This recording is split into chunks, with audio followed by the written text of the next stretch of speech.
Live from Indianapolis, Indiana, welcome to the Crossroads Sports Radio Show, presented by Scott K. Nichols and State Farm Insurance. And now, here's your hosts, Brandon Reef and Jonathan Birdsong. Good evening, ladies and gentlemen. Welcome to Crossroads Sports Radio, episode number 319. Coming to you on a Wednesday night. I'm your host, Brandon Reef. Be joined momentarily by my co-host, Jonathan Birdsong. We've got a good show for you tonight, guys. We've got plenty of action going on. Big sports time going on right now. We've got, obviously, college football continuing on. Crazy that we're already approaching the midway point of the season. Week 7 coming up already for college football. I feel like it just started. The NFL, we've got NFL Week 6 coming. We've got MLB postseason baseball going on. We've got the National Hockey League started last night, then continuing in tonight. We've got NBA preseason going on. We've got all sports and more currently going on, which is crazy. Right now, we got the Phillies and the Mets on here in a pivotal game number 4. Phillies up 1-0 in the 6th. If you're listening live right now, Mets lead the series 2-1. Phillies got a guy, Bryce Harper, on second, looking to strike to score another run. Can they push this to a game 5, the best of 5 series? That's another thing. So the wild card that they had was a best of 3, all played at one place. The divisional series, best of 5, and then it goes for the League Championship Series, World Series, obviously 7 games. Are y'all good with the 5 games just being the divisional series? You know, kind of like the NBA where it's 7 all the way through. And I know they have no issues with cold weather because it's all indoors. But what do y'all think? Do y'all like 7 games just for the last 2, the Championship Series and the World Series? I kind of personally like to see. I like to see the Phillies and the Mets go 7 games. I really would. I think it'd be great to see that. Put your comments in the chat. What you think here? We'll get our co-host on here, JB. Jonathan Birdsong, how are you, sir? Man, starting out with baseball, man. Brandon, dude, no, I'm doing all right, man. I'm all in on baseball. On the show, man. Sweet, man. I good to be back, man. You know, we are Wednesday, the Wednesday show. I don't know how your weekend was. Mine was pretty good. I got to go to. I drove down to Louisville. Ooh. And everybody knows Louisville is a big sports town. But I got to check out. I got to check out the Muhammad Ali Museum. Great place. Up live, and it's pretty cool. Pretty cool, awesome exhibit. You know what I'm saying? Got a lot of sports memorabilia, but also a lot of history. Did you no, man? Did you like the ring? Go ahead. Did you like the ring that they have at the fight? Pretty cool. Yeah. Take your shoes off. You can get into the ring. I ain't taking my shoes off nowhere, man. Nah, man. Man, it was a cool little experience, man. I met some of my family folks from from around the country, man. We just kind of all circulated there and hung out for a weekend and whatnot. But man, where you want to start? I know we got a lot to talk about, man. I'm probably leaning a little bit more heavy on football, college football tonight, man. Just because, Brandon, I know NFL is exciting brand of football, man, but this past weekend of college football was incredible, was it not? A lot of upsets. A lot of upsets. So, I don't know where you want to start. You want to get back into baseball, or you want to talk a little preseason, NBA? I know we got a little bit of that too, or college football. Where you going to start at, man? Yeah, I want to dive right. I want to start out with the NFL. We'll have Tanner on at 7:45. NFL. I would be remiss if I didn't say it. I've got a lot of friends and family, down in Tampa, Clearwater Beach area. Thoughts and prayers for everybody down in Florida right now. This hurricane, it's about to make landfall in about an hour from now. It's looking like it's going to be pretty devastating down there. So I know we got caught up in the sports world, and everybody else does, but there are some people who are going to have some real life issues coming up here soon. So Mother Nature. So let's go right to NFL. Colts, John. Colts, Jags. Boy, this game played out kind of like you would have thought if you were writing a script for a movie. Besides the Colts' hot start, they've done that 2 weeks in a row now, and then the defense just got completely gashed. And you kind of texted me that you thought the Jags would win the game. I thought the Colts would find a way, but that was me thinking that Anthony Richardson was going to play, which that'll be another conversation for us. But Jags win. Colts couldn't stop the flu. And Colts have a laundry list of injuries. Jonathan Taylor out. Anthony Richardson limited. Now noted today, Michael Pittman out several weeks, going to the IR probably for a back issue. Not looking good for these Colts. You said the Colts couldn't stop the flu? Couldn't stop the flu. Oh, man. They couldn't, man. Could not. If you was a running back or a tight end against the Colts last 2 weeks, you know what I'm saying? And I'm not saying Justin Fields is a running back, but you know what I'm saying? He got some yards on the Colts that he got down, you know what I'm saying, in that Steelers game. They got down in the count. They had to play catch up. But the Colts, really, like, you know, you hate to say that you know, so when you know you're right, that you're right, but I thought they had too many injuries to overcome. Jonathan Taylor not playing as well. You know what I'm saying? You don't have your best support out there. At some point, man, like around here, everybody prides their team's depth, whether it's the Colts or the Pacers, but at some point when your depth gets challenged, it's no longer depth. It's like, you know what I'm saying? So Latu is out there, he looks like a rookie. You know what I'm saying? Yeah. And not to pick on him, I'm just saying, man, you know, you don't have a Quiddy Pay out there. So you know what I'm saying, you don't have all your you know, oh my God, Brandon, the secondary, it's kind of null and void at this point. You know what I mean? So, but you still expect it with, you know what I'm saying, Gus Bradley and the name that he has put together for himself as being a defensive coordinator and a mind and all those things. You know what I'm saying? They would have addressed still some things. They still didn't have no quality depth at safety or corner. You know what I'm saying? Or because most of those positions for him are injury flux or not necessarily solid as they need to be. So why wasn't it addressed? Still, you can't make Gus Bradley turn into be a magician if he don't have, you know, that popularity. But I'm not giving him no out. I'm not gonna give him no out. So we still 2-3 years running. We still 2-3 years running with this. So, but you know, it just kind of shows you when Joe Flacco goes out there, what it should kind of look like. It should just kind of look like that at 25 years old and not, you know, that 39-year-old Joe Flacco. Do the Colts have a quarterback controversy? I don't think so. This is still the kids, you know, saying team because he has to develop and just grow with it. I think they're gonna figure out. The season will tell you after the end of the season. It will tell you, you know, saying playoff, whatever. If that doesn't happen or he gets hurt, whatever. Let's hope that doesn't happen. If he, you know, say somehow to turn this around. You know what I'm saying? That, you know what I'm saying? You'll see at the end of the season what the coach will have to address within the next 2 seasons as far as quarterback. But in the meantime, between time, they have potential to win some games with Joe Flacco at quarterback. If the kid ain't healthy, I think they should kind of go in that direction. But, you know what I'm saying? Again, tough draw. You know what I'm saying? Again, I would rather go with Flacco than Richardson. He's not healthy, man. If he's not healthy, then he can't play. But dude, did you not? I mean, I know you've seen the highlights if you didn't want to watch the game. You see Alex Pierce, like everybody's been waiting for Alex Pierce to like show up on tape, on film, like more. Yeah, but you gotta have more than one big catch. You gotta have several. You gotta be there for the pivotal 3rd and 8. Well, dude, he should have probably had 2 touchdowns. He had 1 touchdown and 1 shit. He got sorry, Lord. He got me tested. He got it to the 1 yard line. You know, the referee said, you know, his knee was down. But like, no, man, there's a potential for the team to have an over the top, you know, kind of receiver. But because they don't have that connection, him and the other quarterback, you know, Richardson don't have that connection. That potential can be unlocked this year. So, Brandon, it ain't. I have gave some teams a stamp of like it's over already. We can go back 3 episodes. I had already told you with Robert Saleh, they just scored 9 points in one of them games, man. I said he's fired then. Like, why was y'all surprised he got fired? You know what I'm saying? But it's over with the Jets. It's over for technically Tennessee. Oh. Yeah, it's over. It's over for the Tennessee. It's over.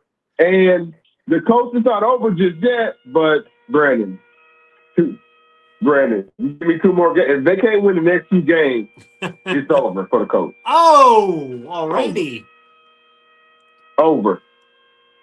Damn, we got bagpipes playing. I didn't think you'd have bagpipes playing first. Well, can I go?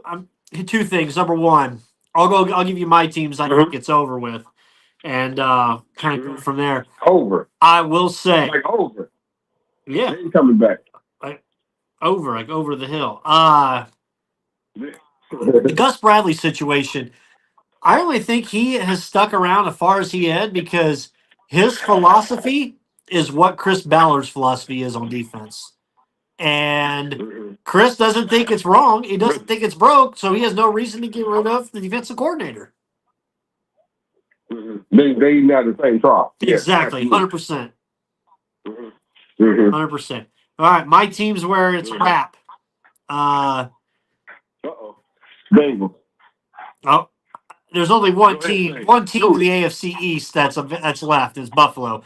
Jets, Dolphins, Patriots. See ya. Done. It's a wrap.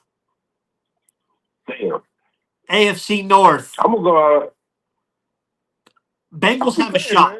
Jared Lewis, Mike Kelly. Bengals have a shot. I don't think so. Cleveland. It's a wrap. Deshaun Watson. It's a wrap. It's over. Oh. Yeah, don't forget about them, John. You get the rub and tugs, they done.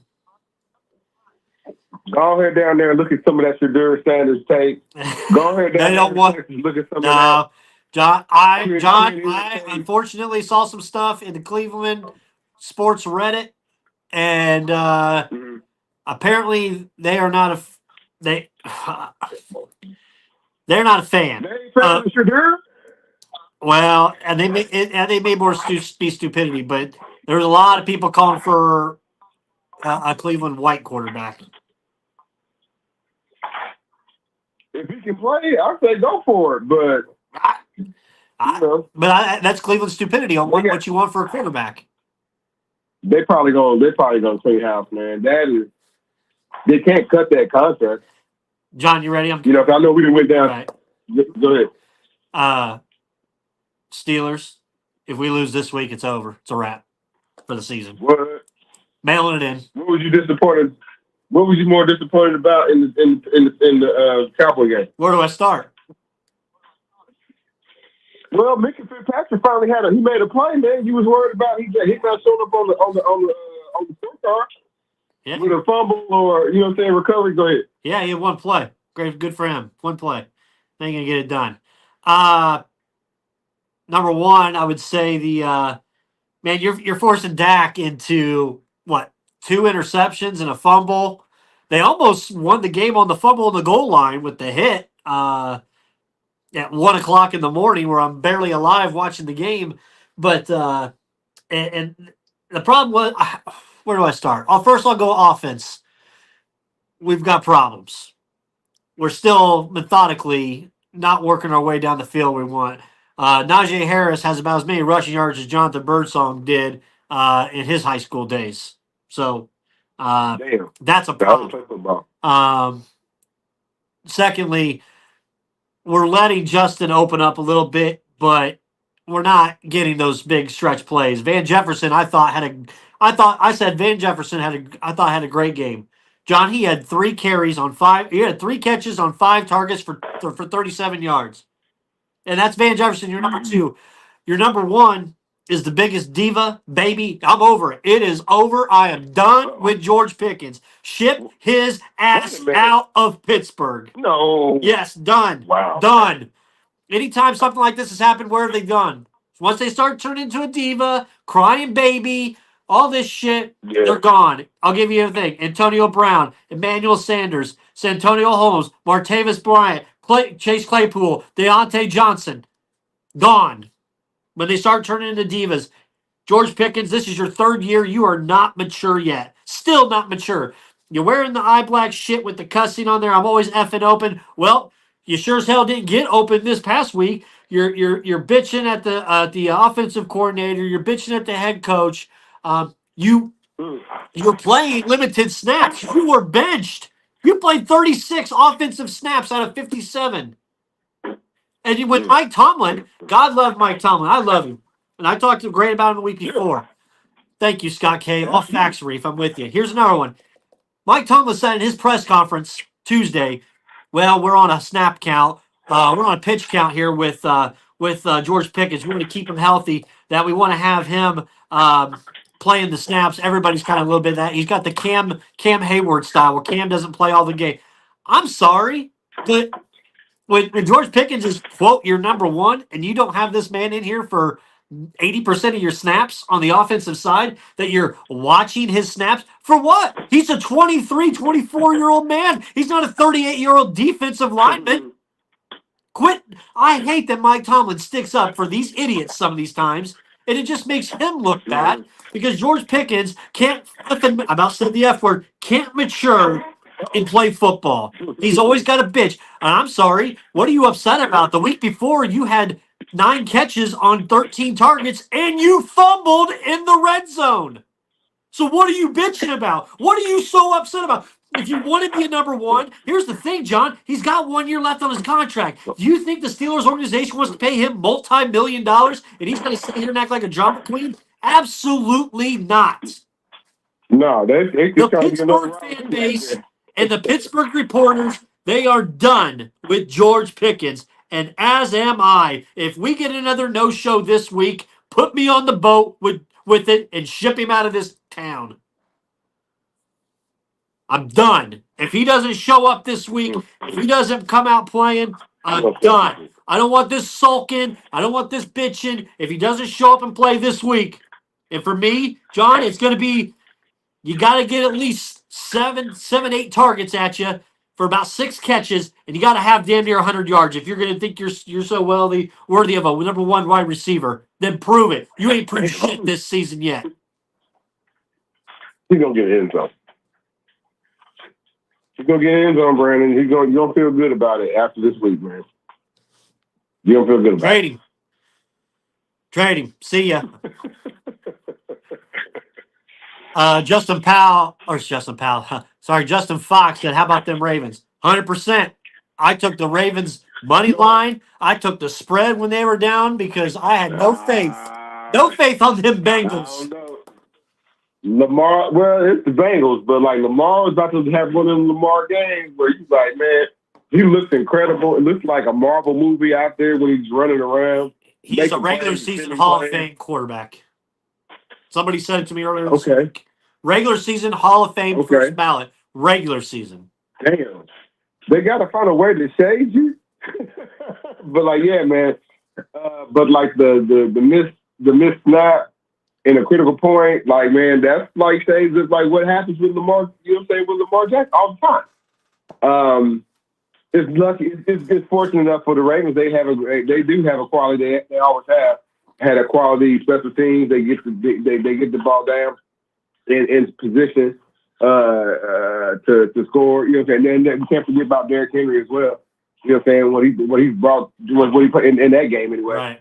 But like, no, man, they get the ball back. They get the ball back down into like field goal, and it's, you know, they seem to get up. They seem, what's his name? Guy.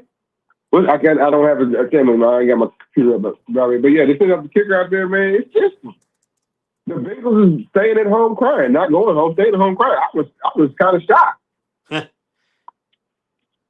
I wasn't. I had the Ravens. I just feel like it was one of those games where it was kind of going their way. They get down a little bit, then they come back a little bit. They get down a little bit, they come back, and you know, it's the fumble. I thought it was over there when Lamar fumbled that football and Bengals recovered. I was like, yep, that's about a wrap. But then like that McPherson, you couldn't trust. Like, I've seen him miss some kicks. I'm like, what's this dude?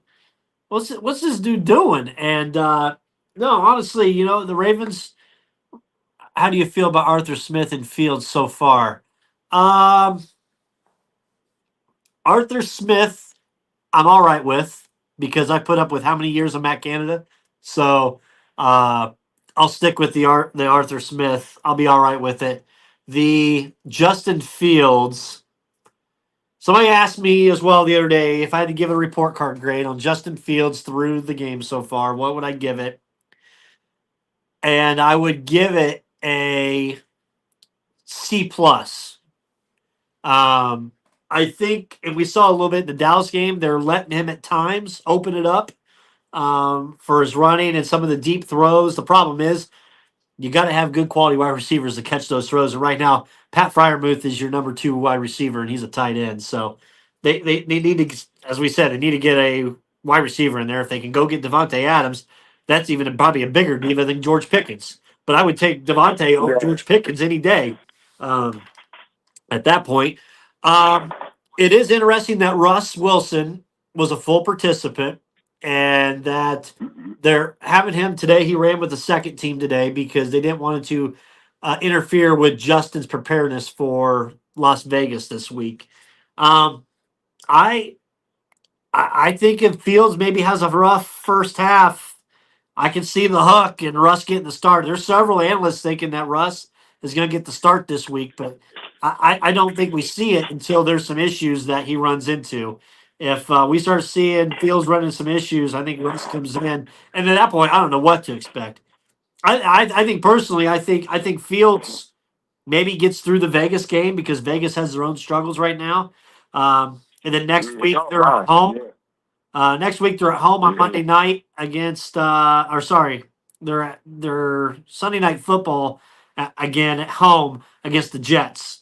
I could see that being Russ's coming out party, possibly. Especially this offense got to put some more points on the board. We've had this issue how many years now? You can say it's an offense coordinator. I was bitching about the offense coordinator, Matt Canada, so long, but Arthur Smith I'm all right with. I haven't seen any stupid play calls from him.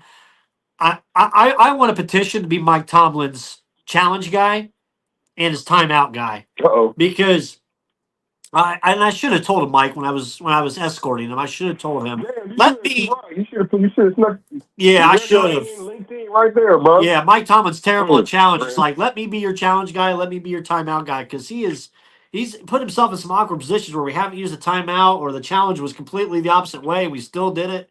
I'm still making a petition for that from Mike, maybe a little bit later this season. But 3-2 with Fields. Let's see kind of how this game goes. I give Fields a C plus. The question is, I don't know what you're gonna get out of Russ. Are you gonna get good Russ or bad Russ? What's your thoughts on the situation? No, you still trying to trade Russ to Miami. Absolutely. If you can get good value, absolutely. Man, I don't know, man. I think they're gonna just ride it out with Justin Fields. Tennessee's in well, if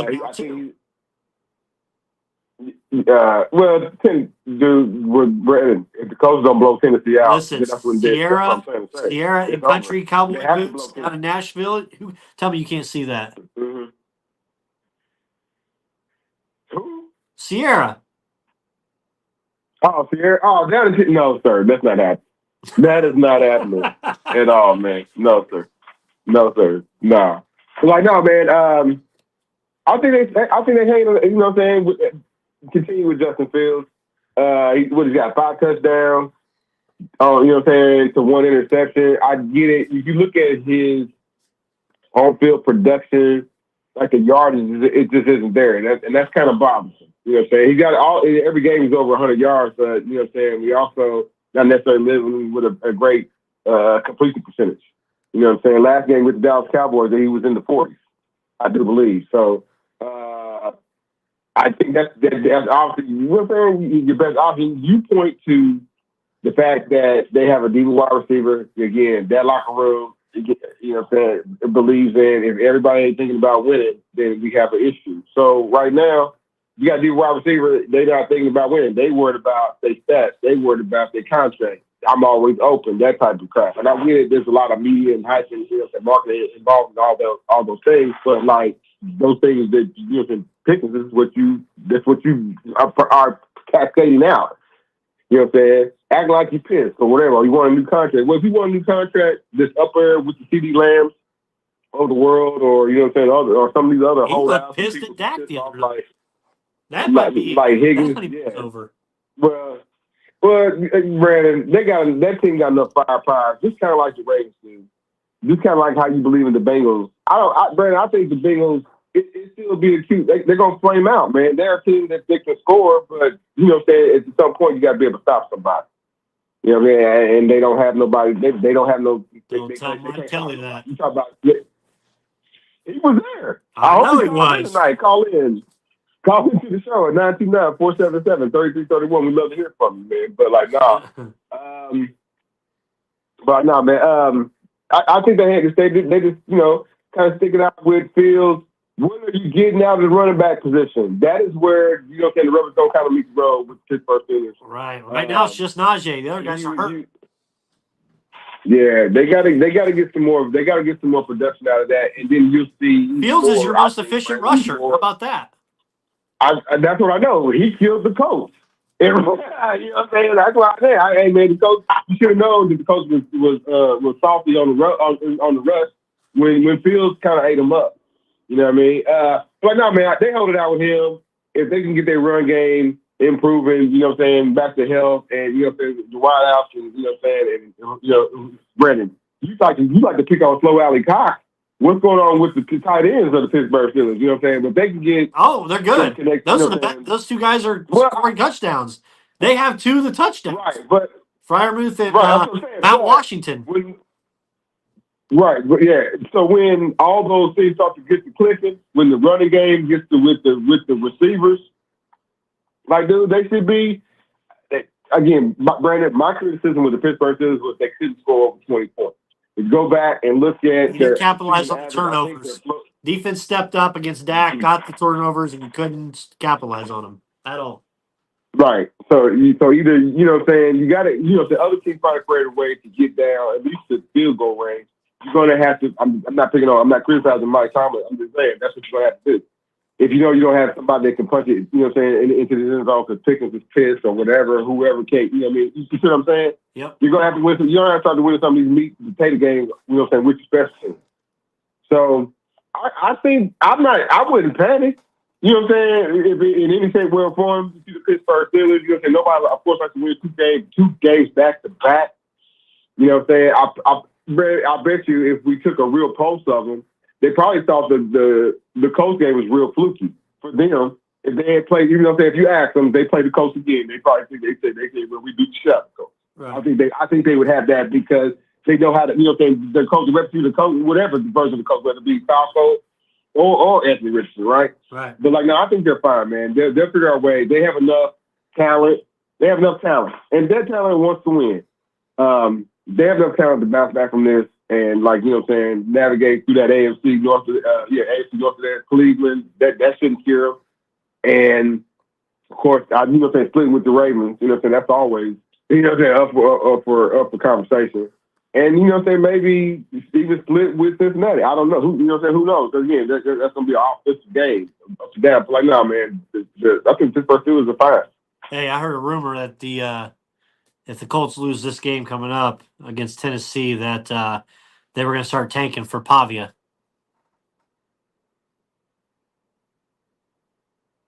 Man, stop it.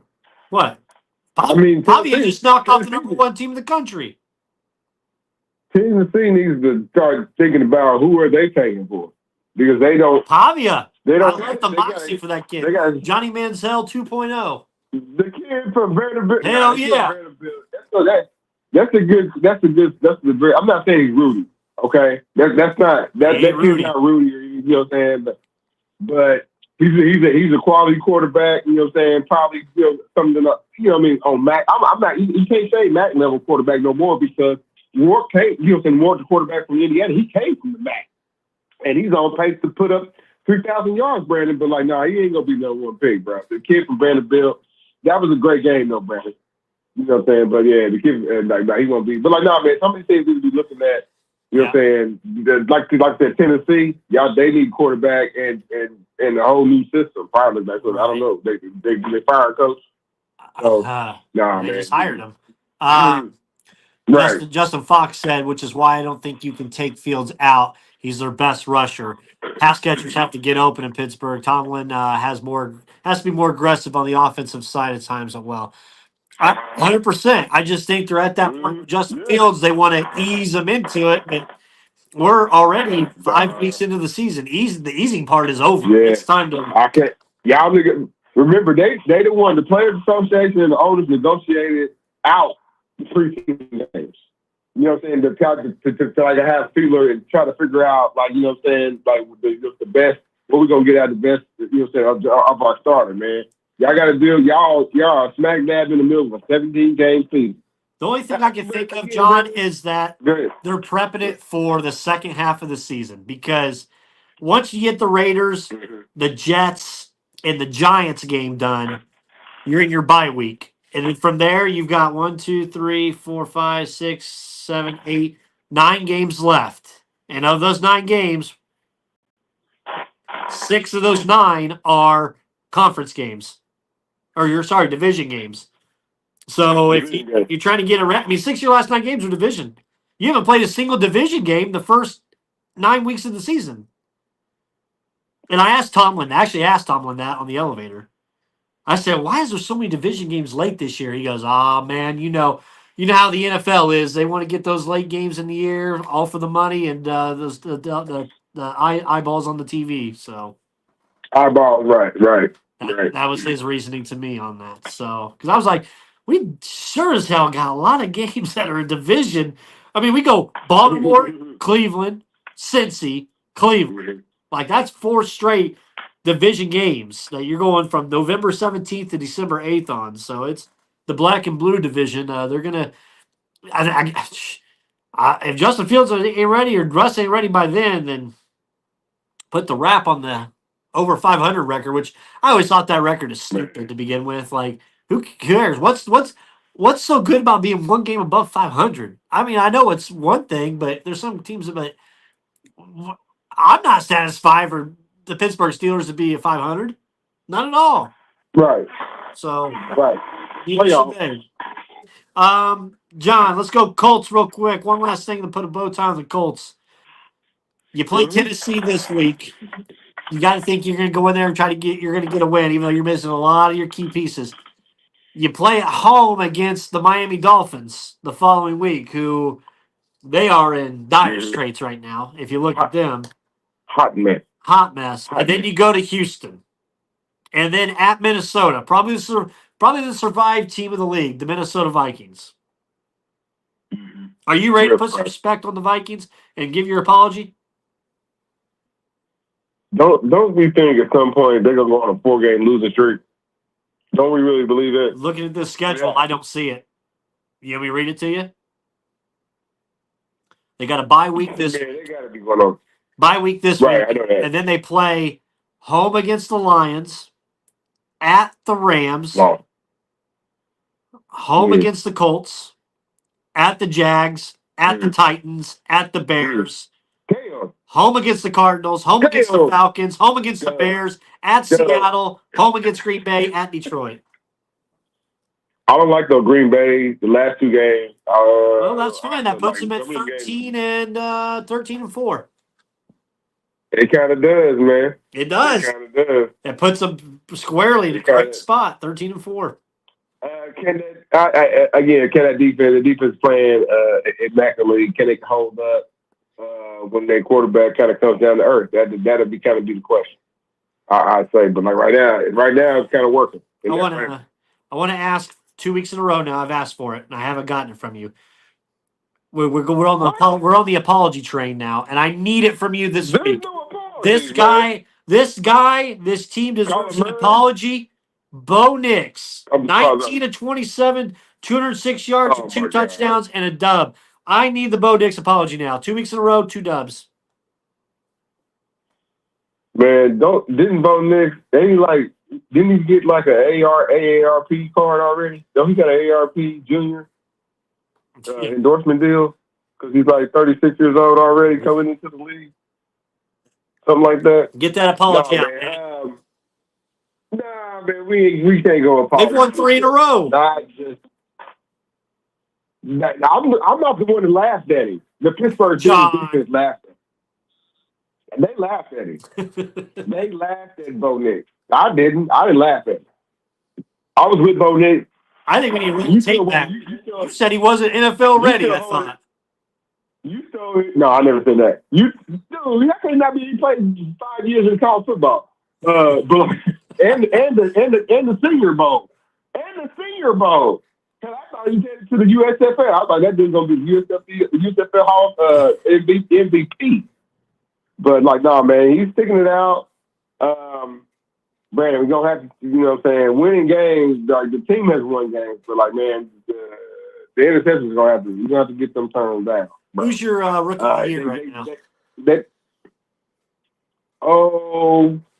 It's too early for that. I don't think it is. Realistically, man. Right now, if you were giving out an award right now. Man, Brandon. Go ahead, man. I really don't have one. Jaden Daniels. Yeah. 4-1. Yeah, but Brandon, we got to get 71% completion those touchdown numbers up. 71% percentage completions.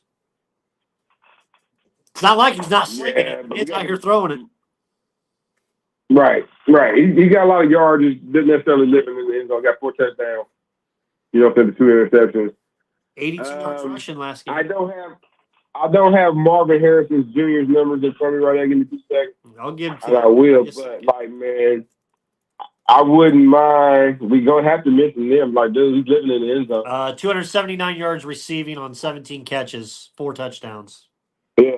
You know what I'm saying? I know, you know what I'm saying, team is still under 500 too, you know what I'm saying, 2 and 3. They probably, you know what I'm saying, they probably just dealing with Kyler Murray right now. Holy shit. You know what I'm saying? He's gonna be that long. The Mets just hit a bomb. Grand slam. Uh-oh. I believe it was a grand slam. Lindor. Mets up 4-1, bottom of 6. Just took Estevez deep on his 4th pitch. Holy cow. Rocket by Lindor. Live updates. It's on Crossroads Sports. Yeah.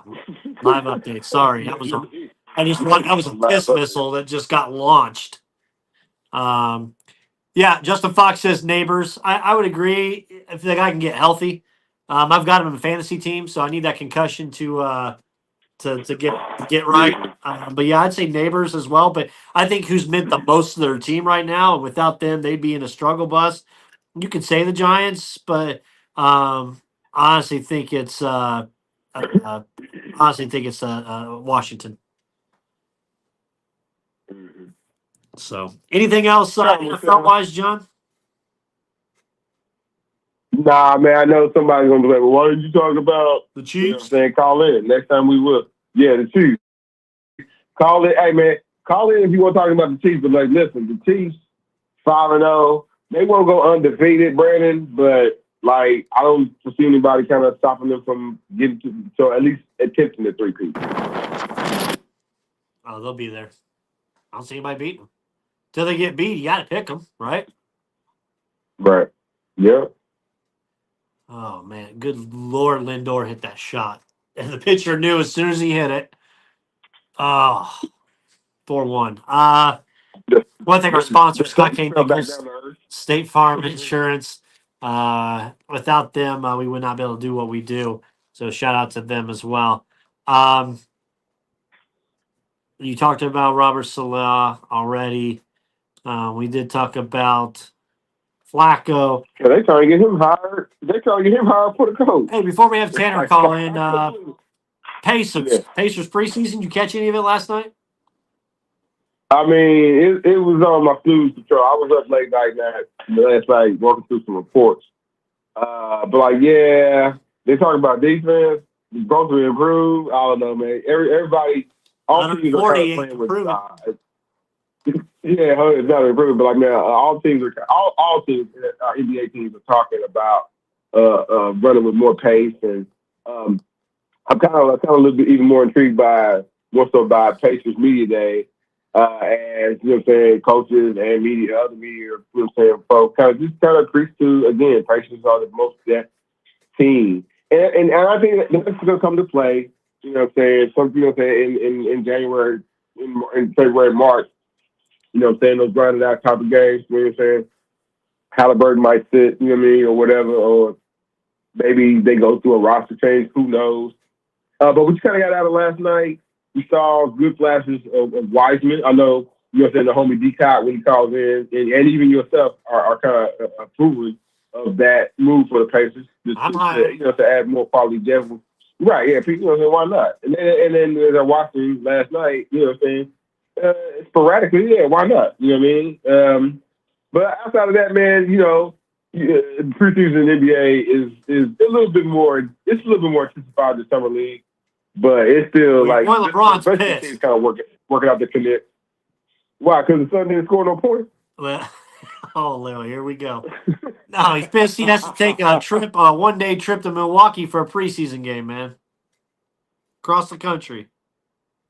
Well, if either that or answer the Diddy question, I'd take the trip and keep it moving. Well, they don't have any home games because their arena is still getting renovated and it's supposed to be ready to run the night before the season opener, home opener they have. So we'll see if that ends up happening. Yeah. Trying to think what else in the other ones I was looking at. Somebody said the Phoenix Suns. Oh, who was that dumbass that just said Phoenix Suns? This is the most complete Phoenix Suns team to win the NBA championship. And I said, if this idiot's picking them to win the title, it's a sure as fire answer that they ain't gonna win it. I gotta see who it was. Give me a second here. Yeah, give you a second, man. Because you're gonna hear it. You're gonna be like, yeah, this idiot says they're gonna win the title. They definitely ain't. And it was let's see. Because I had Phoenix Suns fans start coming after me then about it. Oh, Kendrick Perkins said the Suns are his, quote, dark horse, and he predicts them to win the NBA championship. I said, if Perk's saying that, it's safe to say they ain't winning. Phoenix fans came at my ass for that. The homie Grayson Allen, he's the favorite of this show. Bulked up. Has bulked up. Last year, he was, top 2, top 3 in three-point field goal percentage made. You know what I'm saying? Man, that team is going to go if Kevin Durant is out there. Period. To finish games. It can't be all on Devin Booker. You know what I'm saying? That team has tore itself up. They traded DeAndre Ayton out. Cam Johnson is no longer there. Mikal Bridges is no longer there. And now you have a superstar who, you know what I'm saying, all those trades kind of happen. You know what I'm saying? Not necessarily for him directly, but like, you know what I'm saying, that's what happened. And he's there. He has to play, man. So if Kevin Durant is ready to grind it out for an 82-game season and he plays, I'm going to say, Brad, in order for the Phoenix Suns to do what Perk needs them to do, they're saying that they can do, Kevin Durant got to pay 78% of the game.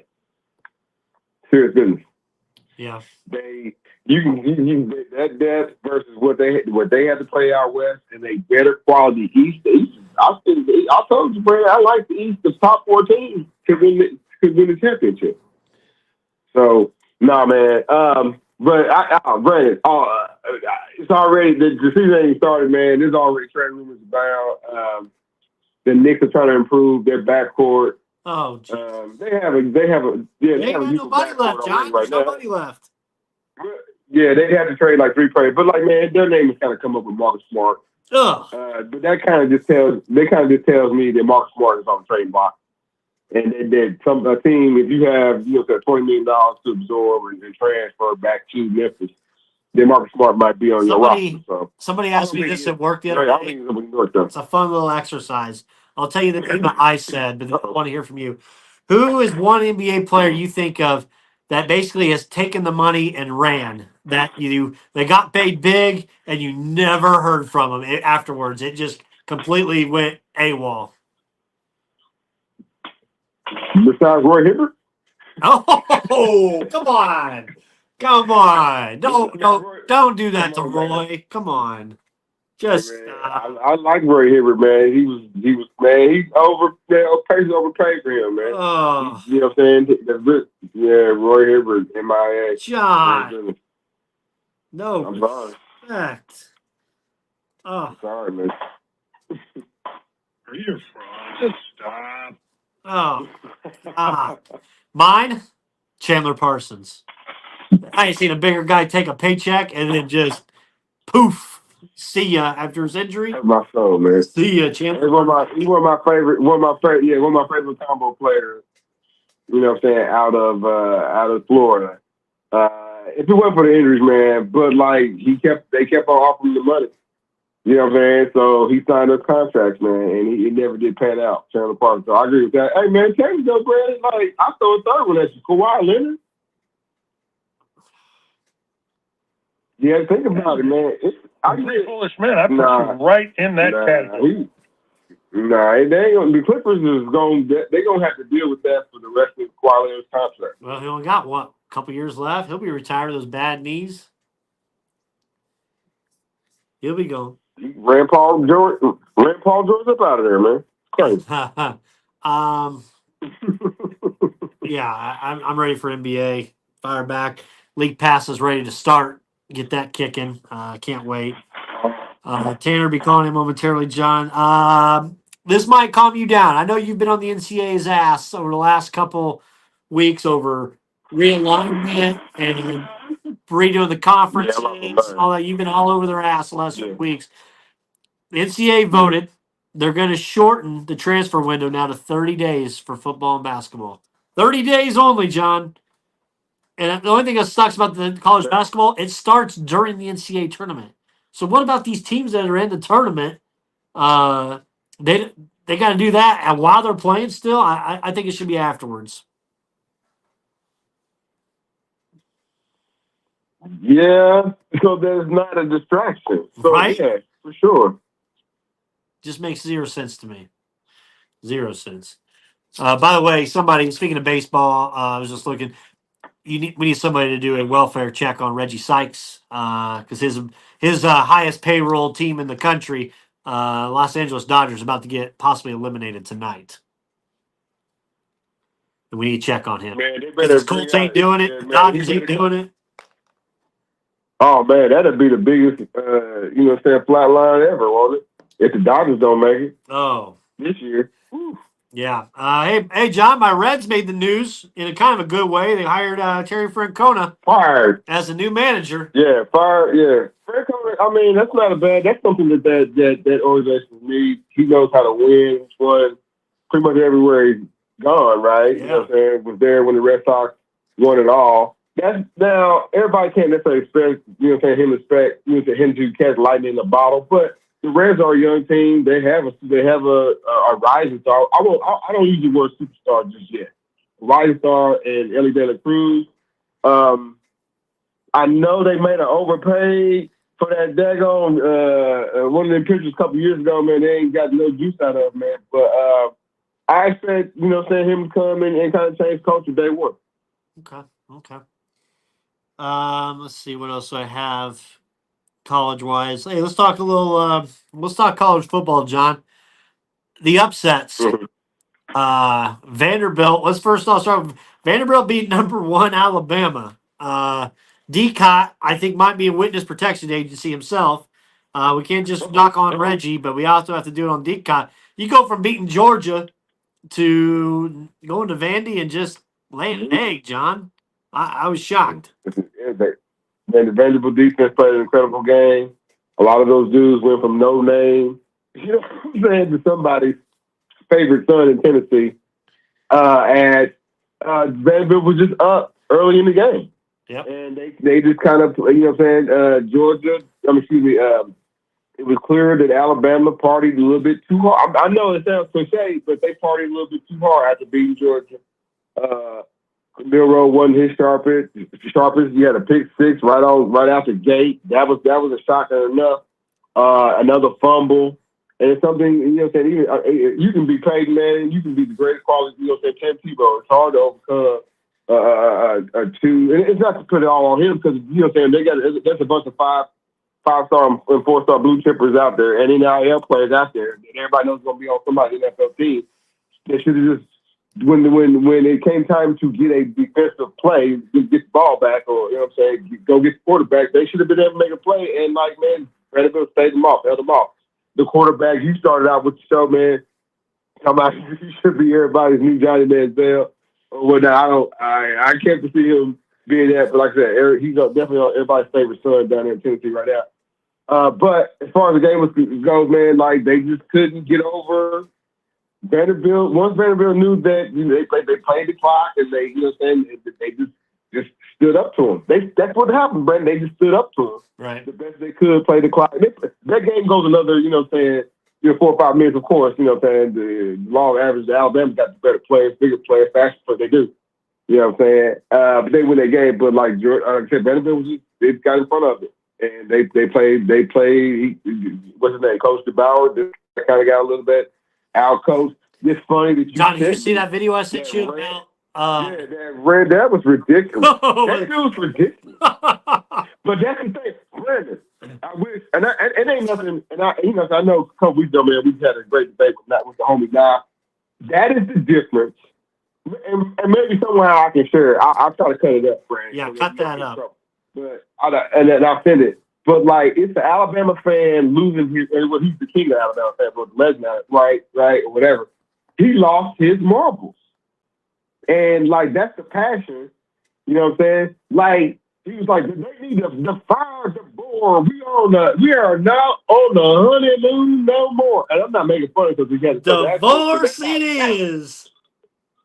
He said, divorce it is, man. I'm like, man, your team now, here with our Midwest, sensibilities, man. If IU runs out to 6-0, you got me on the phone talking crap. If Purdue was on the side, unfortunately Purdue is not, you'd be on the phone, hey, man, West Lafayette brings another trophy, you know what I'm saying? Down there, 5-0, y'all can get the number one team, but you saw Vanderbilt, they're like, nah, man, playoff, we just lost to Vanderbilt. You know what I'm saying? So, man, the passion for college football is like none other, man. That's why I love it. Yeah, it was something. Trying to get. I'm in sports hell. Let me get to it. You might stay with her for the kids' sake, but you could never trust the woman again. And the same thing is true with Coach DeBoer. You can win. Coach DeBoer, he says this ain't Prairie View. This ain't Washington. This is Alabama. Man, he went through his whole resume. You don't lose to Vanderbilt. He said Mike Shula never lost to Vanderbilt.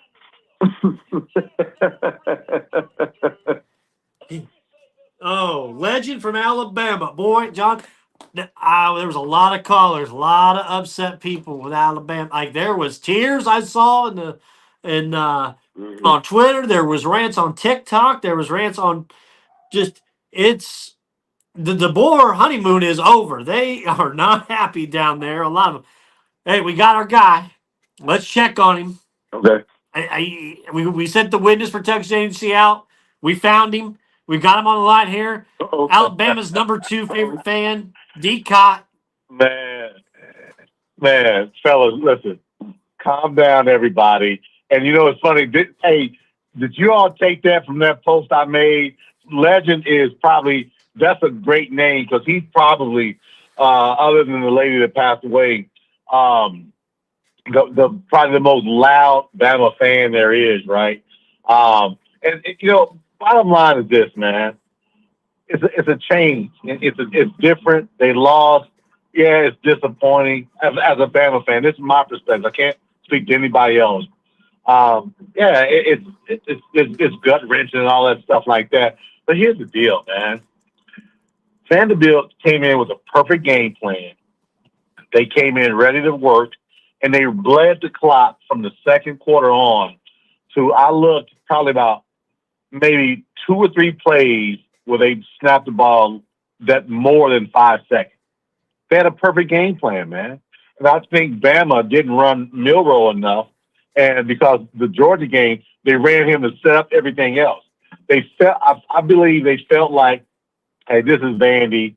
You know, coach just said this is the easiest place to play in the SEC. And oh, by the way, when you say that, you're not talking about the players. You're talking about the crowd. Because when we go to Vanderbilt, the stadium only holds about 43,000 people. There's 30,000 Bama fans there. That's what Nick Saban was talking about when he spoke about easier. I know everybody has their interpretation, but the facts are the facts. And when we say easier, it's because there's no noise for Vanderbilt. That's a Alabama North home game is what that is. So yeah, but you take your ass whooping like a man and you move on. Malachi embarrassed himself based off of his actions. I get his intensity. Absolutely, I get it. But you don't do that. You do it in the locker room when there's no cameras there, and you don't do that. Just like Damien said, right? He said, "Well, hell no." But here's the thing, though. Here's the thing, Nick. I want to say 6 and 18. We had a redshirt freshman on the sidelines of the national championship game, and people are floating this video around. That young man had some issues, right? And he was mad at an assistant coach. He was on the special teams, and he wasn't where he needed to be, and the coach got in his ass about it. And the player tried to go after the coach. This was the championship game against Georgia when I think 2018 with Kirby, right? And everybody's bringing it up. Look at this. Nick Saban wouldn't have allowed it. No, he didn't allow it because what he did, they threw the kid off the team, and you never heard from him again. And he was a 4-star kid out of North Alabama. So my point being, it's happened before, but the thing is, Nick handled it swiftly, and he didn't allow it. Versus the board saying, "I'm not going to discipline him." What I believe he should have said was, "Listen, we're going to handle it internally," and then did something internally. You don't have to do it publicly. Do it internally. You have to tell everybody what you're doing. This is your program. But it was disappointing. I don't give a damn about his red T-shirt. I don't give a damn what you all see what I wear. I don't give a damn what anybody wears, right? You don't give a piss about nothing but the tie. Yeah, I mean, listen, it's a snug. It's a big deal. It's a T-shirt, right? The bigger issue for Bama is their youth in the back end on defense. That's their biggest. That's what they've got to get cleaned up. Yeah. And Oates, and just so you all know, Oates leaving for the transfer portal. I talked to one of my guys down there. Here's the deal: Oates' playing time was being minimized, and Oates was going to be third string as the second half of the year came up. Listen, he was a 4-star kid, highly touted, but the word is that he's physically lazy. I don't know that for a fact, but the word is he's physically lazy. If that's the case, you got hungry younger guys coming, and they want to play. So I wish him the best. But again, like my man said, he says, why would you redshirt, not play, have no action, and then you think next year you're just going to sit out and hit the ground running? It doesn't work that way. A lot of these young guys are getting bad information, and they're being emotional decisions. I wish he would have stayed from a depth perspective, but I get it, and I support him 1,000,000%. This is driven by NIL and the portal, and I support it. I've been consistent, right? I got a question for you. I was told to ask. Sure. Uh-oh. Yeah. Uh-oh. My question I'm supposed to ask you is: Are you ready, and can you handle when Alabama has to come north of the Mason-Dixon line again and play up here against IU in the first round of the CFP? You know what? It's somebody meant. You know what's funny? You say that. Someone hit me up, right? And I said, "Listen, man, I'm an IU guy. That was my first love as a little kid, right? IU first love. That wouldn't be right, and I don't want to see him play. Because it's they're not ready yet. They've got some good players, but you realize those said Google them.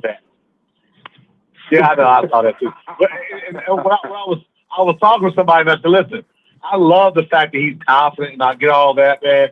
But you got to pump those brakes because when you go on a 3-game losing streak, when your veterans aren't there, you're going to have to answer to that same thing. You can't be the Jonathan called him last week a young Nick Saban. So talk about pumping brakes. Well, I'm gonna call him a white Deion Sanders. How about that? Oh, how about that? Be careful. Be careful. Because again, the things that make you laugh will make you cry. You gotta be kidding. They got a veteran team. They got a veteran team with a lot of let's show them how we do it energy. Now, when that thing settles in, when those upperclassmen leave, and you got to get to your recruiting trail. You know, you don't get the best defensive player in Indiana. He's going to LSU next year. That's the kid out of Warren Central. So are you going to get Jeremy Finch's son? That's what I want to see. You going to go get Finch's son, or is he going to leave and go to the SEC as well? But that's what's going to make the difference from this guy, huh?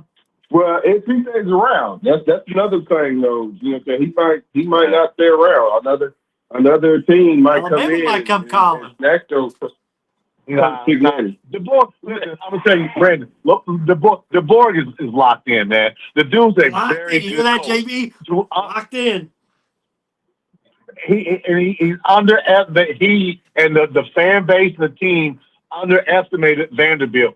I got word that the players on when they were warming up early on, 3 hours for the game, were just talking mad stuff. That's not a Bama team. Bama team doesn't go there talking crazy to Bama. Say again? I said Nick Saban wouldn't allow any of that. The board's tearing this program up from the inside. Listen, there's no need to talk trash to Vanderbilt. Come on, man. So you got 30,000 people there on your side already. Just chill. But that's the thing, the difference with the board. He's come in, and I'm gonna tell you, just as a leader, right? When you go into a new team, and I've done that. You don't know the people you got. You got to make sure they stay, right? Because you don't want to be left with the covered bear. And what I think he's done is try to placate to the upperclassmen and say, this is your team, like we did with Malachi. I believe that next year he's going to have a different approach because it'll be his players and those, and granted, we know what's going to happen in the spring, transfers, right? So I believe next year will be probably 75% of his players. And then let's see how he responds. I'm not concerned about how he responds now. Hell, I would do the same thing. Malachi, we begged him to stay. He was our only up the top in the back end, man. Making some loud noise. I don't know if that's John or if it's That's not me. Okay. But I would say he begged we begged Malachi to stay because he was Alabama don't beg anybody. They shouldn't. No, listen. Let's be honest. Let's stop. No, you got. Listen, they've got a lot of underclassmen who are talented, but they're still underclassmen, freshmen, and also transfer from USC. So he says, I can't just have the covered bear. You can't just bring. Okay, I'm gonna snap my fingers and I'm gonna bring in 20 4 stars from other. It doesn't work that way, right? Because there's limits, right? And there's opportunity. I'll measure the board next year. Okay. He gets a pass from me from a coaching perspective because I've been a part of going into a new organization, a new team, and seeing how it's, knowing that you need people who you probably want to get rid of next year. Well, legend's not. I can tell, and I can talk to you guys about that offline, but I'm serious. He probably got players that he's thinking, I want this fucker. I want this guy gone next year, but I need him right now. Okay. Right. And so you got to say the right things, right? Let's see what happens because they've got the number 2 rate recruiting class right now. But did y'all hear about this? Is what I really want to talk about. 2 minutes. About the fact. We got our caller. Hey, did y'all hear about the letter of intent looking to be taken away? Did y'all talk about that at all earlier yet, or no? No. The national letter of intent being taken away by the NCAA for college football? Nope. And then what would be in this place? I don't know. I think they're moving towards making these guys paid players. I think that's what they're doing because the national letter of intent don't mean as much today as they meant 10 years ago. And then the verbals really mean nothing. So national letter of intent, basically now you got to. So like with the kid from Purdue who's not going back to BYU, you have to be playing. You going to play for Purdue, or you gonna pay back that money. Right. Well, okay. Money doesn't matter when you got an agent who says, "Hey, I got you at X amount," and then you can just go ahead and leave. I'm gonna be watching it closely, and I'll be chatting with you guys on Facebook. Yeah, they gotta give you all heads up. But it's a big deal, man. But I know you guys got other callers trying to get in. I keep y'all posted on what we're doing this weekend. But definitely, man, love the show again. Keep blasting Bama, man. They need to be laughed at for last weekend for sure. Uh-oh. All right, roll tide. Criticism. All right, roll tide, fellas. Roll tide. All right, that's our guy D Cobb. We're gonna go straight in. We back. Our guy Tanner Penrod T. How are you? What's happening, fellas? Sorry for a little late call in. Had a little event I had to go to that didn't get over. Yeah, Ran a little late, but I'm good to go. Okay, all good, all good. Boys, last week, let's give it a round of applause. Another over 500 week for us. Everybody was 7-4, and everybody hit their doubler last week. So well done, everybody hitting your doubler. Overall records, I'm 38, 26, and 2. John leads the way at 40, 23, and 3. Tanner is 34, 30, and 2. Jonathan, you are rolling, my man, right now. 17 games above 500. This year must be your year, it seems like, so far. Man, I came in third last year, man, and primarily because I always get with my heart, not my head. Sorry, Ball State. But yeah, man, just trying to, so we had some games on the docket, man. Just been kind of to my favor, man, and with the spreading out of talent, guys that used to go to LSU are going over here, or guys that go to Georgia are going over here. Like, man, it's kind of made college football a little bit more level, So, no, man, and that's why we kind of see what we saw this past weekend. I remember it felt like, Michigan and Washington, and I think that's the game y'all went with. Y'all went with Washington, like weird game, man. How did Vegas know that Michigan was going to lose that game? You know what I'm saying? USC losing this week, another shocker. So, like, no, man, college football is definitely, you can't not necessarily, you look at the talent and think that that the talent's going to win overall. You look at the coach and think that this team's going to win overall. But, like, man, on some given Saturdays, man, a Vanderbilt win. You know what I'm saying? So, like, no, man, I enjoy college football more than almost it's college basketball. Isn't it wild? No, man, let's go through it. Isn't it wild? We're already on week 7. Felt like we just started. Yeah, man. I feel like it's flying by. Yeah. My best bet hit, boys, last week. Penn State, UCLA plus the 28. That hit, and it hit easily. So, right. Got another one for you this week, and T, I'm gonna need one from you this week, and gotta get back on the right way. All right, boys. First game. Let's try to roll through these a little quicker, but still with some good substance. Yeah. Ball State -6.5. Their Ball State Cardinals are the favorites. -6.5 at Kent State. John, you are the leader right now, so you are first. Ball State got to learn how to, play complete games and learn how to stop the defense. And that includes, learn how to stop the offense. And, stop losing these close games, man. So they can figure that out. They've had 2 weeks of this already. Yeah, close games. So, like, no, man, hopefully you can figure it out by this time. So give me Ball State over Kent State. Okay, I'm going to take Ball State as well, minus the 6.5. I think they win this one. I like it. 74% of the money and 72% of the bets. So, Tanner? I think I'm going to go Ball State. Kid State's had a rough go. They've made about $3 million in some games this year. They got dog walked, I believe, by Penn State and Tennessee. Absolutely tuned up. I think they're probably cashed out. This is big. Give Ball State a chance to snag a MAC dub. I like it that it's under a touchdown. I think they can do that. So I think Kent State must. Edelman's back there playing quarterback for him again. Give me Ball State. Okay. Next one. The line has moved since we put this one out. So we're going to take the new line with this because it's pretty significant. Purdue at number 23, Illinois. We had it at 19.5. It's up to 22 now. Damn it! I would actually just give me. Who are they playing? Illinois and Purdue. Yeah. Give me. I'm not in turn. I'm trying to speed this up if we need to. Snap calling in. Just give me the fighting. Just give me the fight. John, Purdue. Whatever you're doing, stop it. It's ruining the audio. Yeah. It's not me, dude.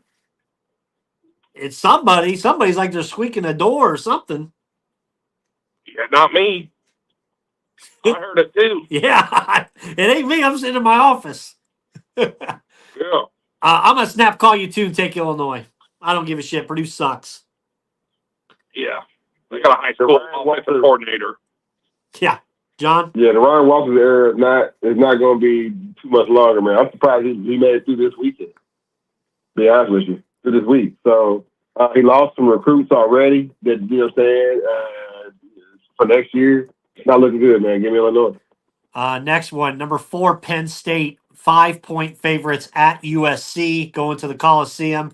I'll go first on this one. I like Penn State minus the 5. I think they cover it. USC's all right. They're all right at home. We've seen them do well against Wisconsin, but Penn State's they'll be good until they got to play the upper echelon of their conference. So until then, give me Penn State minus the 5. Tanner. I'm going to snap call you too. I mean, USC losing I know it was on the road, but it wasn't even weather related up there in Minnesota. They weren't even playing in snow or any bullshit like that. That you're going to lose up there. Yeah. I think Lincoln Riley's leash in his private jet that he has is accustomed to, his leash is getting a little shorter. Uh-oh. And probably a little bit shorter than not having that private jet. Okay. So, yeah, I like Penn State minus 5. John. I think USC protects the house. Give me USC. Ooh, okay. The Red River Shootout, or the big shootout, whatever the hell they call it. They don't call it a shootout anymore, but the rivalry. Number 1, Texas, 14-point favorites versus Oklahoma, played at the Cotton Bowl. Ewers is back. Texas 14, 2-touchdown favorites. Tanner, what do you like? This game's always close. I was going to try to keep it. I thought about rolling with Texas, but every time I feel like these games are close as can be. It's always on a neutral field. It helps. I think that helps in some way. I think Boomer Sooner got too many points going their way. I think that's a heated rivalry. It's always typically close in the last few years. Last 10 years, it's within 2 scores. I don't see it being any different this time. Give me Boomer Sooner. Okay. John? Oh, man. You said yours is starting? Yep. The best quarterback they have is Arch Manning. I see why Tanner went with the Boomer Sooners. Somehow, man, they got to figure out how to get Arch Manning in this game, man. But I'm still going with Texas. Okay. I'm going to take Hook'em, Texas, minus the 14. I've watched this Oklahoma team, and they are hot trash. I've watched them several times. I've bet on them, and that Boomer Sooner wagon, it ain't rolling. I don't hear that fight song enough as I needed to when I was betting on them, so I'm betting against them on this one. Give me Texas. Bet-wise, Tanner, I had the over-under at over 49. It's up to 50.5. So I bet it earlier this week at 49. Texas and Oklahoma, the shootout. I got it over 49. That's all it's at? Oh, Yep. That game's going over. That's my best bet this week. That's my best bet for you. So yeah, I'm with you on that. I like the over on that too. okay. One time I watched that thing was like 28 at halftime. It might be over. It might hit the over by halftime. Exactly. Next one, Stanford at number 11, Notre Dame. Notre Dame is 23.5-point favorites. 49% of the money and 47% of the bets. John, what do you like? I like the Irish. I like the Irish to continue to crush. I'm going to take Stanford for the points. 23.5 is too much. Yeah. Notre Dame is not. They ain't blowing out teams, man. They've had 2 MAC teams close to them. I think Stanford keeps it close within the 23.5. I think I'm gonna roll with you too. I mean, man.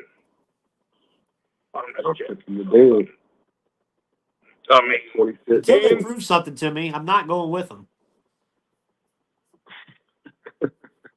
Sorry. You will put them in your top 10. You need to apologize to the Hurricanes. They don't apologize to me. You think Clemson? Man, I think, yeah, yeah. I think I'm gonna reef on this. I love it. Let's ride. I think I am. I think 23.5 just might We've be seen a this song tad and dance much. with Notre Dame. I don't know. We shouldn't be shocked. Right. Notre Dame's going to win this game. I'm going to say that, and then I did that the other week. But, I mean, yeah. They didn't even cover against Miami of Ohio, I don't think. I mean, yeah. Oh, Miami Ohio. But they are. Mercy killing. But they're coming. The only reason I like that they might actually come out here and blister them is because they're coming off of a bye. Yeah, you know what that means to me? Lazy, coming out cold. I'm going to go right now with Stanford, but that might be a 23 hour on the 23rd hour change. But give me the Cardinals. All right, rivalry game. Florida at number 8, Tennessee. Tennessee 15.5-point favorites. Give me Tennessee minus that 15.5. They're going to whoop that ass by 20 plus. That's my second best bet of the weekend. I love Tennessee on a bounce back minus 15.5 at home. Play Rocky Top 25 times that night. John. They need a bounce back, man, after the Arkansas game. So yeah, I'm going with the ball. Tanner. Yeah, I'm with you. You took the words right out of my mouth. I was going to say bounce back game too as well. I know it's a big time rivalry, but there's no Rex Grossman, there's no Danny Warfel, there's none of these. There's no old ball coach back there for Florida to pull off the upset back there. So I just think, like you said, I think Tennessee's going to come in with a little bit more pissed off. I think if Tennessee would have won the game last week, I'm with you. 15 might have been a little too much in a rivalry game, but I think a good bounce back game for them to show them that they belong still in the top 12 and in the playoff contention. Yeah, Give me Rocky Top. 65% of the bets, 58% of the money right now in Tennessee. Here's the top 10 or top 15 matchup. Number 9, Ole Miss -3 at number 13, LSU. Tanner. I know you're going to hate this, but I'm going to take Brian Kelly. He's getting 3 points at home. God.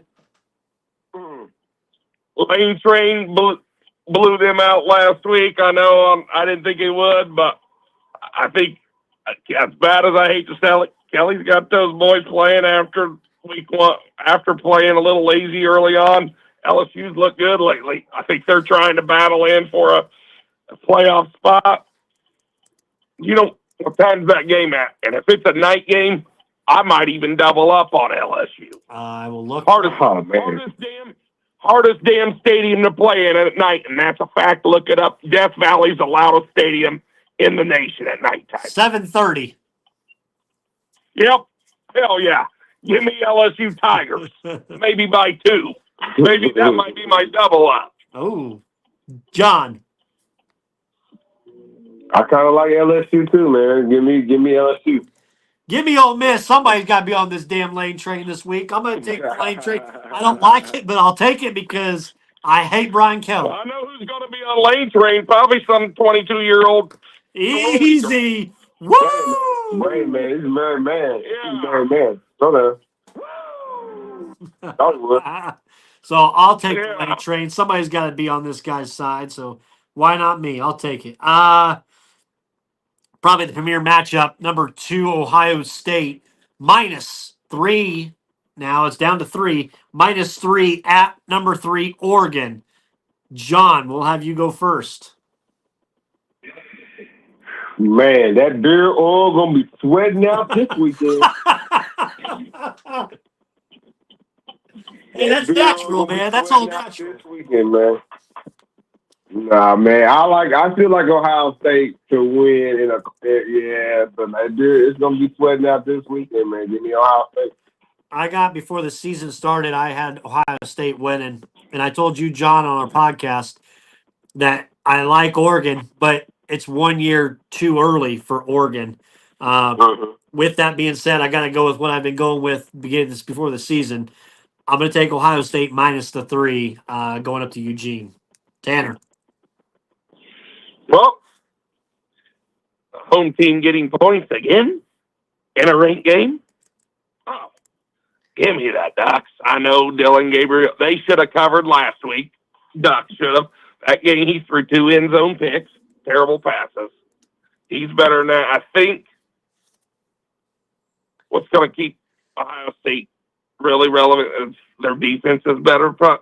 It's better than Oregon, but I think that crowd's going to be into it. Going to be a tough environment for them. I just like the Ducks getting 3 points. I really liked it at 3.5, but I'll take them. I'll take them at 3. 74% of the bets and 76% of the money on Ohio State. So the public is heavy on Ohio State. Yeah, I'm just going to fade the public on this one. I'll go with the Sharpies, the pros. Okay. Give me the Ducks. Sounds good. Last 2 games. Number 18, Kansas State, minus 4.5 at Colorado. I'm going to take Kansas State minus the 4.5. I know I watched them play their dud game a couple weeks ago. I like that quarterback. I like that running back out there at Kansas State. Dion's team, man, this is the type of thing where everybody would pick them and they're going to lay an egg because there's just a lot of random shit going out there. 54% of the bets and 69% of the money on Kansas State there. It's actually moved to 4, so we're going to move that line from 4.5 to 4. I'll still take Kansas State minus the 4. John. Man, I'm going with Prime, man. But you bring up a good and Colorado. You bring up a good point though, Brandon. A lot of great quarterback play out there here in Big 12 land, either with the Kansas State quarterback or Shedeur Sanders, or even with the kid from Arizona State, the Levitt kid, man. But like, nah, man. In this particular game, I got Prime winning. Okay, Tanner. I know Colorado's defense is shoddy. But I know Kansas State's going to run the ball, but Dion's got to know that. Dion's got to have to put 7 of them in the box and make that guy beat them. Just because you do that doesn't stop him. It might not. Look at what they're doing to that Boise State running back. That dude should be a Heisman. Yep. I think they're going to be loading them up in the box. I think this is a good if Sanders wants any type of Heisman talk, he's got to go out and win this game. So, and they're catching 4 points. I think that's good enough for me. And I like the home team catching points. So, okay, I always give me the Buffs. Okay, and last game, South Carolina at number 7, Alabama. Alabama 21-point favorites. I had South Carolina covering last week against Ole Miss, and they couldn't do that. Alabama, it's a home game. You're going to have your guy pissed off. Everybody, fans are going to be pissed off. DeBoer, he wants to keep his damn job. He's going to have to blow this team out. Give me Alabama minus the 21. And that actually will probably be my double-up game.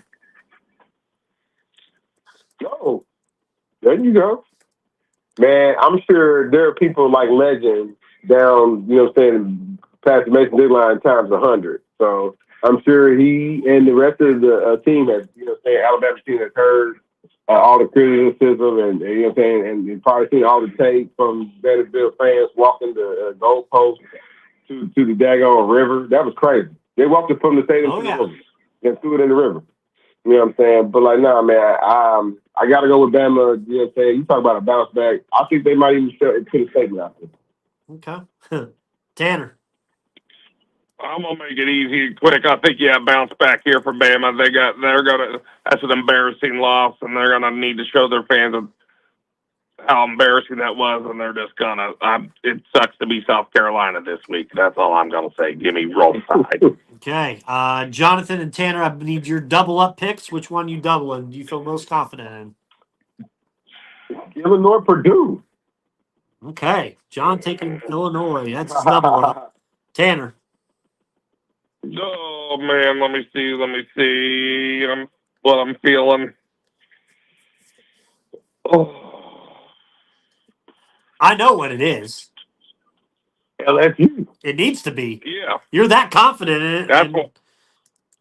That has to be your. I am. Give me it. Actually, I'm sad of that Alabama game. Come join me. I don't care. Take whatever. What did you take? The Alabama game? I had Alabama. That's my double up. I think they beat the shit out of South Carolina. They have to, or DeBoer ain't going home. Nah. Yeah. Give me. Yeah, I know they do. That probably is the smart move. But I'm just going to go with you, Reed. Give me that LSU. If you want to, I'll put money where my mouth is. Give me LSU. All right. You know what I'm going to do then? I'm going to bet LSU this weekend just for the hell of it, with a little bit of condo bet maybe, just so if they do win, I can ride with you a little bit. So, Yeah. all right, Might boys. even just take them on the money. The Yeah. hell with the +3. Exactly. All right, boys. That's it for this week. Best of luck, Tanner. We'll get the picks online, and we'll talk this week, and we'll get her going. All right. Thanks for calling. Sorry, guys. Once again, I was late, but I'll be good. All right, buddy. Hopefully, we all win some bets this week. All right. Take care. See ya. All right, John. Go ahead and close us up, my man. Nah, man, just another great quality show, man. If you didn't tap in, shame on you, but you can always catch us on the rebroadcast. Like I said, great content, man. Want to thank D-Top for calling in. Want to thank Tanner Penrod for calling in as well. Want to thank all the folks for coming in on Facebook Live. That was, it's always great to have folks interaction with us as well. Want to say thank you to our sponsor, Scott King and State Farm Insurance. How can we use Crossroads Sports without their support? If you are looking for any type of insurance, make sure you click on the link at scottknipples.com and see what he has for you. Outside of that, it's been another great show, man. We'll have even more NBA content and shoot Brandon college basketball in another 2 weeks. So man, I can't wait, for this weekend's college football games. I can't wait, this weekend for this week's NFL, I know we haven't really done NFL pick 'em. I know we'll probably get, more into it as the season goes on. But yeah, man, can't wait. Even more and more sports to digest. The homie, what's his name? The homie got a new shoe deal from the Pacers. I think that's kind of worth mentioning. Tyrese Halliburton. Oh, he got a brand deal. I thought it was a shoe deal. I mean, with Puma, woo, buddy. Might as well sign with Shaq's shoe deal. Man, slow down, man. At one point, when I was in probably 5th grade, I probably had a pair of Pumas. You know what I'm saying? But like now, man, Tyrese Halliburton got a new Puma deal. I mean, there's going to be more and more basketball content kind of flows out as the season progresses, man. I can't wait. Outside of that, man, it's been a great show, Brandon. You know what I'm saying? Everybody, thanks for listening. We'll catch you next week. Thanks for listening to the Crossroads Sports Radio Show. You can find more